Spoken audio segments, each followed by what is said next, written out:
Welcome to another episode of The Brand Called You, a podcast and podcast show that brings you leadership lessons, knowledge, experience, and wisdom from thousands of successful individuals from around the world. I'm your host, Ashutosh Garg, and today I'm delighted to welcome a very, very senior professional from California, USA, Mr. David Leighton. David, welcome to the show. Thank you, Ashutosh. Pleasure to be here. I appreciate you having me. Thank you. David is the president and co-founder of WITI, W-I-T-I, which is Women in Technology International. He's launched and led several startup companies. He's also the co-founder and CEO of Criterion Research. So, David, before we get into talking about all the work that you're doing, tell me about your own amazing journey. Thank you. I appreciate it. In 87, I was 20, going to college, had been offered a job in downtown LA, and my mom, Carolyn, had started this company, Criterion Research, that was helping companies with research in the human capital space. And she was offered a big opportunity with Hughes, and she said, hey, instead of having to drive downtown, would you like to try research? And I said, sure. I know nothing about it, but I'll give it a shot. And, back then we'd build databases of people with core competencies in different areas of tech. That was 87 through 89. 89, I had the earthquake had happened in Northern California. And I'd started, to kind of continue the research and started to look at some of the recruiting space. And I saw this company that had their offices out in the parking lot because the buildings were unstable. It was called Borland International, and they were one of the early PC software companies. And they were the leaders in object-oriented programming. I didn't know what that meant, but I said, as I researched, I said, wow, this could be a growing area. Ended up connecting with them and working with Philippe Kahn, who's, one of my heroes, from the tech industry. And that same year, my mom had the idea for WITI, and our journey started. Amazing, amazing. So let's talk about WITI. Tell me about this venture and what do you do? Sure. Well, as I mentioned, in 89, they were, the conversation at the time, they were talking about women approaching 50% of the workforce, but only 4 to 5% in the States of management and upper management positions.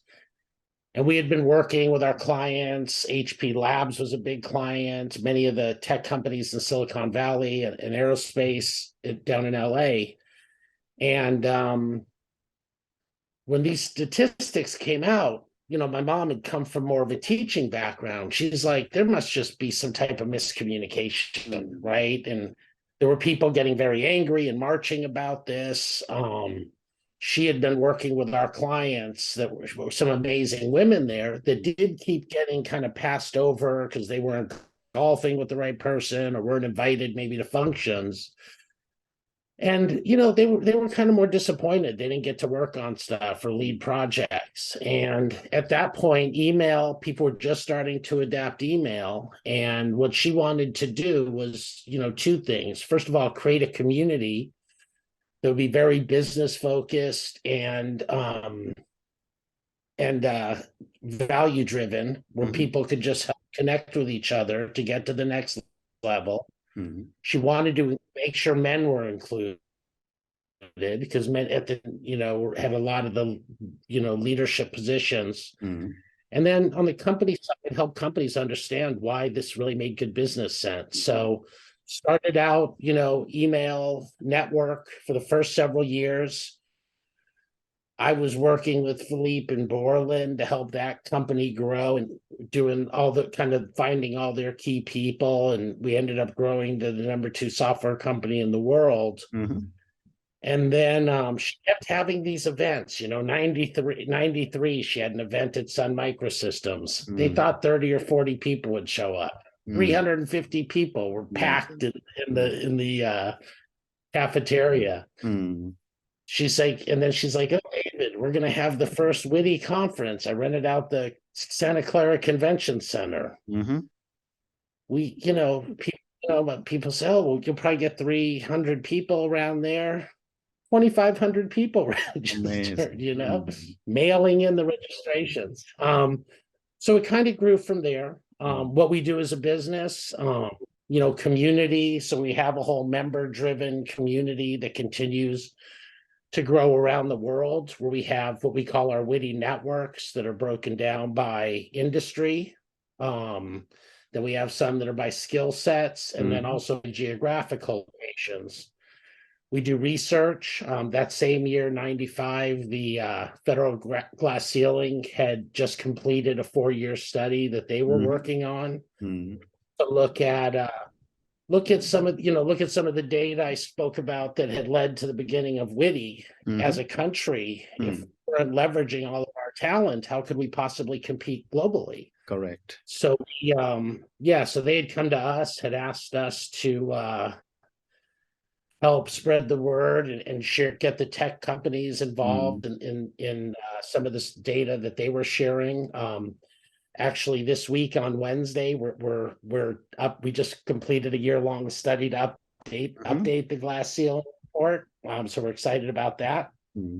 And events, helping companies. My true goal and what we want to do with WITI is create a space where everybody can be themselves and be authentic in how they work, so they can be in their zone, and the company is able to manage and harness that power to grow their business, make the stockholders happy, the employees are happy, and that's really what it's all about. As I shared with you earlier, I'd watched your video in 2019 where you talked about, working at home and people were just catching on, right? I remember in 1993, I'd seen the CEO of 3Com talk about, oh, this internet's coming and everybody's going to be able to work at home, and companies are going to save a fortune. Obviously, I think that the tools weren't necessarily there. The bandwidth and infrastructure wasn't necessarily ready. Fast forward 30 years, and now, it kind of took a pandemic to say, okay, walk the plank. Absolutely. Push, right? Absolutely. And who now, knows, sooner than later, you and right? I could be having another conversation in 3 dimension in the metaverse, sitting in a coffee shop on Mars, So who knows? Exactly. But it's pretty amazing. David, moving on, let's talk about diversity, equity, inclusion, which is one of the 2 major pillars of WITI. Yes. I'd love to get your perspective on what are some of the challenges being faced by women and minority leaders in the world. Sure. I think opportunity connect. One thing we're going to talk about with the data, I'm going to send you the report after we complete the call, is we call it the glass step, right? So it's not necessarily about the ceiling. It's kind of this mid-level where people are getting stuck if they're not building the right relationships. Right. One of the things that found in the study that women in particular are getting as good, if not better, reviews than their male counterparts. But then when they talk about opportunity advance, it's not as optimistic. So I think that companies, I think DEI, we saw it with WITI, early WITI. It was, we helped our clients understand is, look, when you're looking for people that are different than normally kind of the white male engineers or that you're recruiting in the tech industry at the time, it's a little different. In our case, women, and we certainly, celebrate all parts of diversity. Women, they're certainly interested in many of the technology endeavors men are, but they also want to know, is there a culture that allows them to kind of be flexible in how they work? Is there, what is the company doing to help improve the human condition and do good things for the planet, right?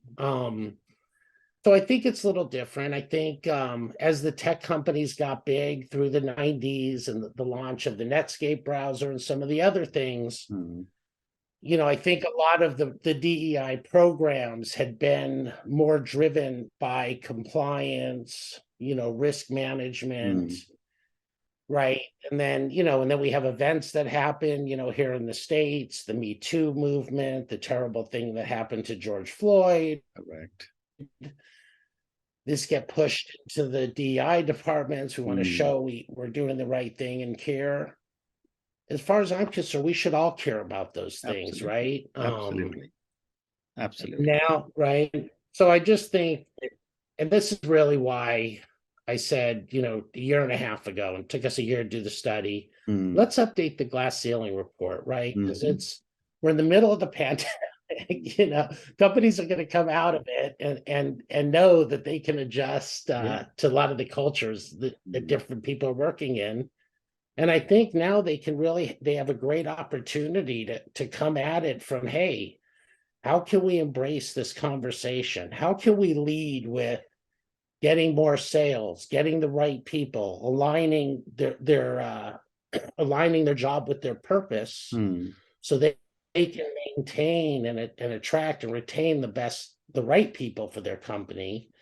And at the same time, and then when they do that and focus on, the business, the OKRs and the KPIs of the company, if they do these in the right way, the DEI stuff they need for compliance and stuff like that will come naturally. So that's kind of what we do, is help them with structures But for those.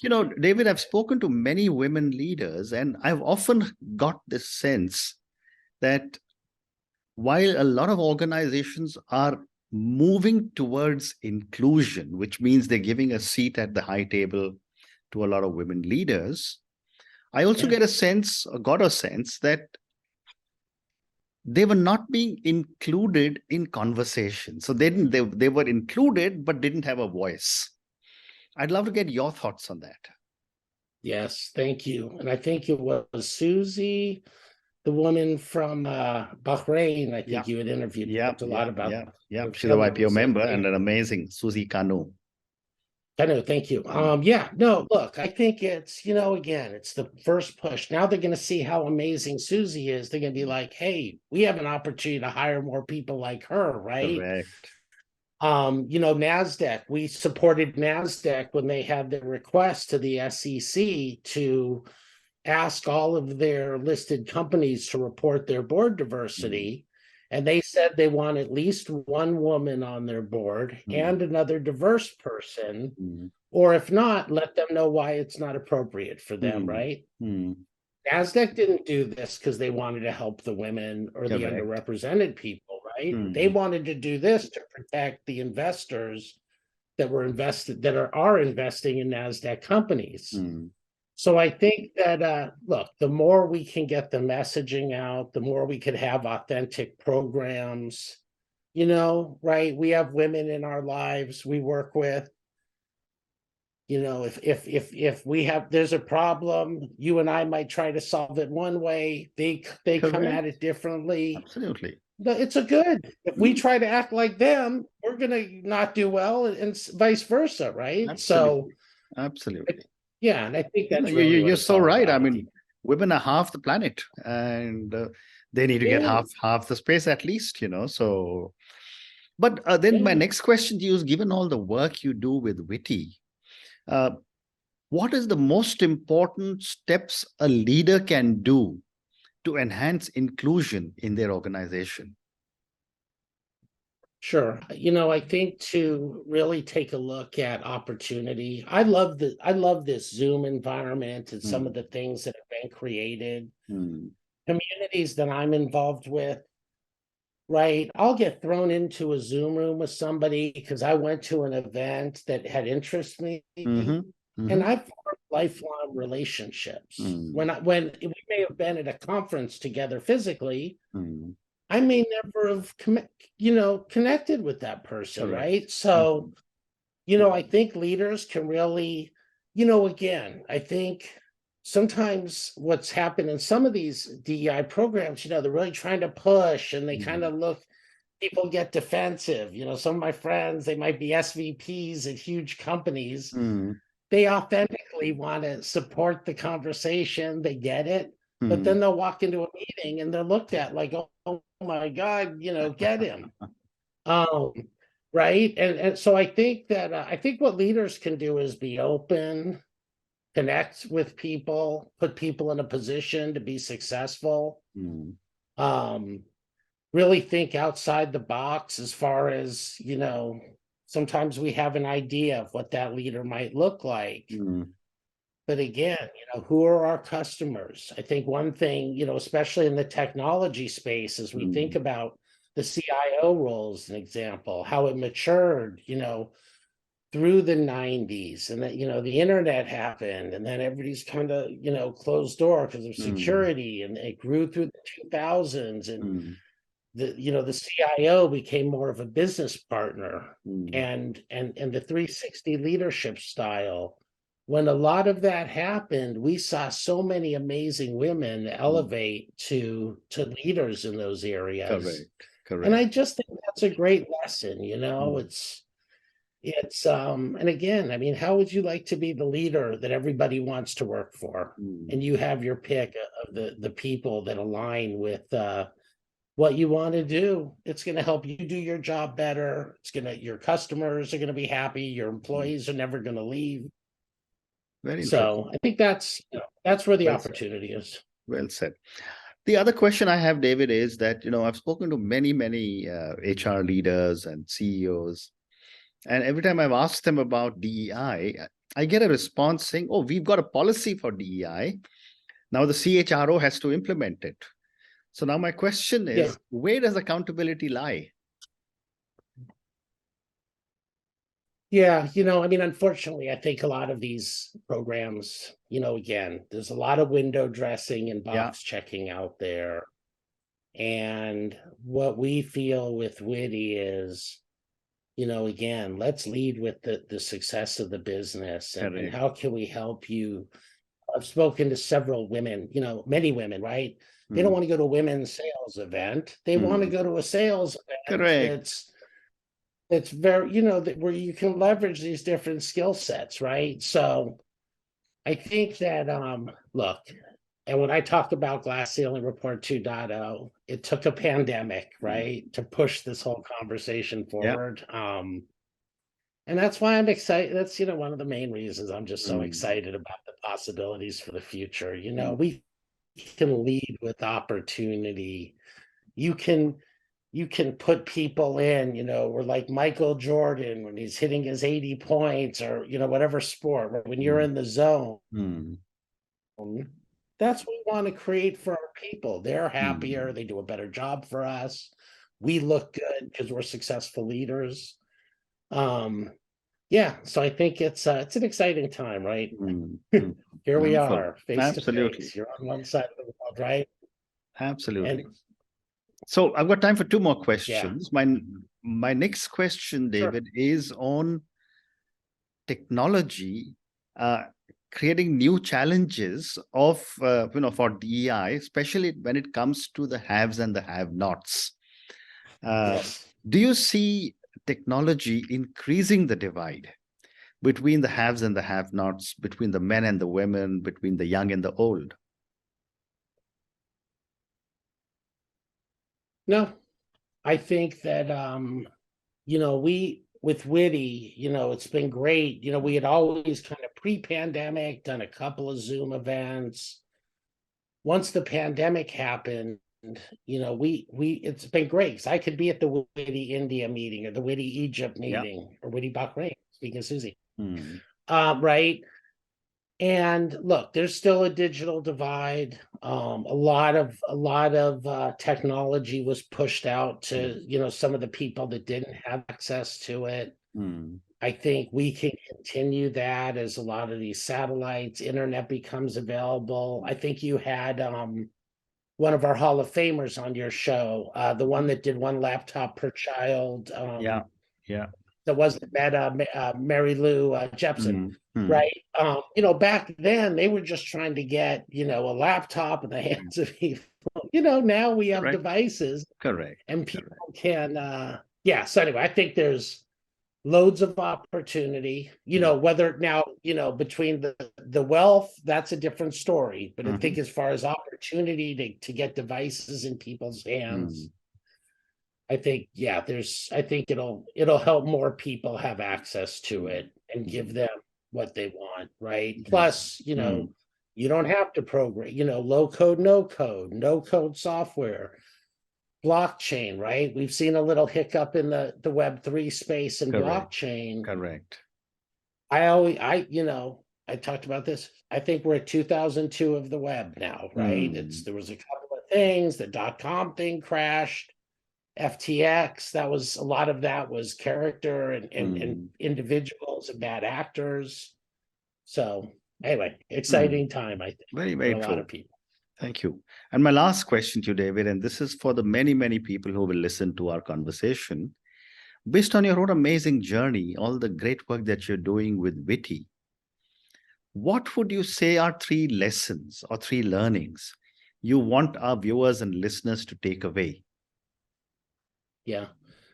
One is, and just coming from the technology space and having worked for over 30 years, people are great and they want to support you. Build those relationships, right? I deal with people I dealt with 30 years ago. Yeah. Use tools like LinkedIn to nurture those relationships and stay in touch, because that person you hired could be your next boss. Correct. So that's one. Don't limit your thinking, right? I mean, you can do whatever you want. There's a support system there for you. There's organizations like WITI, the brand called You, that are out there to support your journey. Use those resources. Get rid of I can't, because there's good people. Anybody that calls me, and I'm sure for you too. Yeah. We're there for you, right? And we want to support you. 3, I think, and this I think is for the men out there, right? And everybody, right? Stand up and speak up for the underrepresented, or the minority within whatever group you're in. If there's more women, maybe there's a few men, whatever it is, it's up to us to very interesting. Step up and have the uncomfortable conversations. So, I try to do that when I can. I think, as a white man, it's up to me. I grew up, I was on the first, in Los Angeles where I grew up, I was in the first that they could, bring different groups together. So for me, I always had friends that were Black, Hispanic, all over the range, right? And then I look at the parts, I see some, like, what? Absolutely. Hopefully my internet's okay. So anyway, wonderful. I could go on and on. No, but on that note, David, and your 3 amazing lessons: build the relationships and networks that are so critical in our lives. Keep in touch with people. Second, you said you can do what you want. Get rid of the term I can't or I cannot. I think that's so powerful. Third one you said was stand up and speak up for minorities and the unrepresented. And that's so true. And I completely agree with it. Thank you, David, for speaking to me about your journey, about WITI and all the great work that you're doing. Thank you also for speaking to me about diversity, equity, inclusion, and sharing with me some of your very, very interesting thoughts on DEI and culture. Thank you again, and good luck to you. I appreciate it. Thank you. Thank you for listening to the Brand Called You videocast and podcast, a platform that brings you knowledge, experience, and wisdom of hundreds of successful individuals from around the world. Do visit our website, www.tbcy.in, to watch and listen to the stories of many more individuals. You can also follow us on YouTube, Facebook, Instagram, and Twitter. Just search for the Brand Called You.